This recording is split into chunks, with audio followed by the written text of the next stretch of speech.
Hi, this is Scott Garibay, and today we're going to talk about the 2020 U.S. primary race. And right now, in June of 2020, who's going to win? Who's going to win between Donald Trump and Joe Biden? And what are the indicators that can tell us who's going to win? All right, so first of all, what is the indicators that can tell us who's going to win? So right away, I am saying, J. Scott Garibay, I have a degree in political science, and I'm telling you right now that I have a degree in political science from Millersville University. You can throw out the polls. You can throw them out. That's my opinion, all right? But the reason why is it looks by every single indicator that the media is doing exactly what they did in 2016. Absolutely nothing has changed, right? And so why do I think nothing has changed? Well, one, the polls are telling you that Biden, virtually every single poll is telling you Biden is crushing Donald Trump, beating him by, in June we had 12 points. I think in May we had 14 points lead, right? Huge leads are being predicted by the media. Now, why is that a problem? Well, you don't have to look back far. 2016, we were told Hillary was going to crush Trump as well, right? It was wrong then. It's wrong now, right? Now, why would they do this again, right? Well, one of the reasons why is the political news cycle is incredibly profitable, right? It is. So if you get people and you tell them what they want to hear, it can be very profitable. So I think one of the things that is drawing the media at large toward that reporting and doing the same nonsense poll reporting that they did in 2016. And the reason why is I've not heard a single news source say this is why these reports of the blue Democrat winning over the red Republican is right when 2016 was wrong. Here's the reasons why. Nothing has changed, right? They're just moving into the exact same positioning, right? And so the reality is you can throw the polls out, right? So we have to look for other indicators. So one of the things I think is the strongest indicator is pundits are really useful. So pundits do pay attention to the news. They are very, very intelligent, right? But when I think what you could really tell that something is true is when your opponent makes your point for you, right? So an opponent of Donald Trump is Slate. Slate is I listen to Slate Political Gabfest. I have for a decade. I think they're the best coverage for politics that exists. They have a weekly podcast. They have three brilliant people: David Plotz, Emily Bazelon, and John Dickerson. All of them are successful in different areas of life, and not just minorly successful, like majorly successful, right? So you have all that, and all that's in place, right? And you're moving forward with those items, right? So Slate's there, and this week Slate, right? This is why I think Donald Trump is absolutely going to wreck in November 2020. So in June 2020, I'm telling you now, I'm predicting now, Donald Trump will absolutely destroy Joe Biden, right? And the reason why is, so these incredibly liberal pundits, right? They're dyed-in-the-wool liberal, right? They don't even, like, this isn't me calling them liberal. They say they're liberal, right? So they're all self-identified liberal pundits, right? And I mean dyed-in-the-wool liberal, right? And they were discussing an article by Jamel Bowie, who is another brilliant writer. Jamel Bowie is a brilliant writer, and he was writing an article on why Joe Biden is positioned to win, right? And the reason why is Donald Trump has failed in so many ways, and there's so much chaos breaking out that people are ready for Joe Biden. And then Emily Bazelon and David Plotz specifically said they're ready for, and I'm not sure if they were quoting Jamel Bowie or their words were just inspired by what Jamel Bowie said, that America is ready for the dreary competence of Joe Biden. These are Joe Biden's fans, right? Like, these are the people who want the Blues to win and are in the Blues corners by their own admission. Super anti-Trump, super blue, right? And they're like, we agree with Jamel Bowie, and the reason we're going to win is Joe Biden is offering a dreary competence compared to the chaos of Donald Trump. And I was like, what?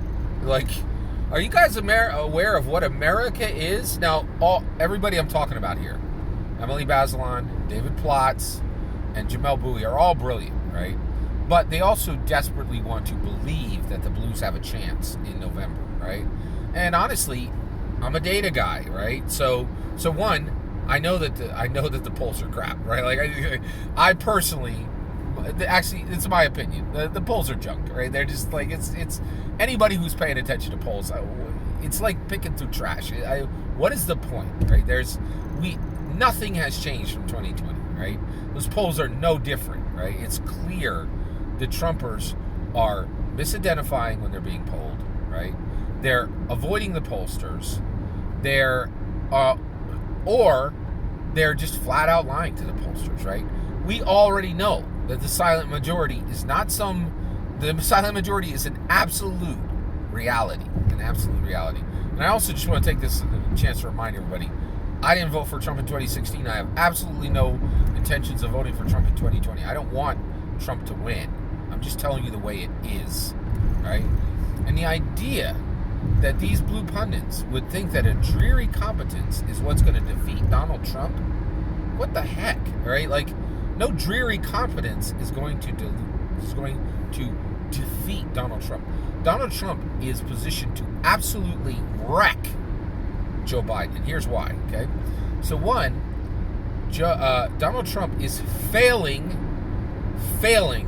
to get mass packed rallies. That's what he wants. He wants his rallies packed with people screaming his name. I get it, right? Like, that's what a rally's for, right? And I also understand we're in the masked months, right?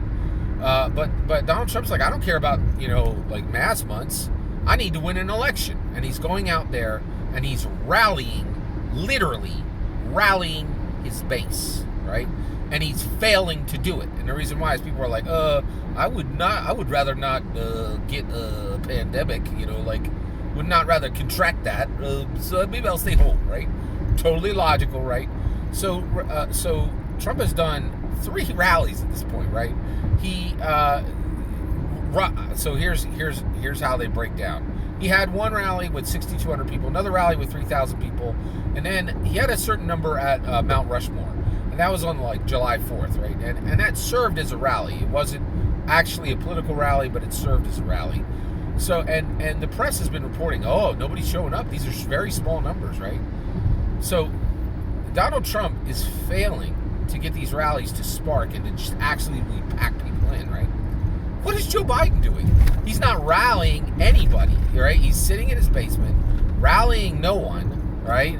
And not holding any rallies, and he's saying, COVID, I can't rally anybody. It's safer to just stay home, right? But here's the thing. If you think failing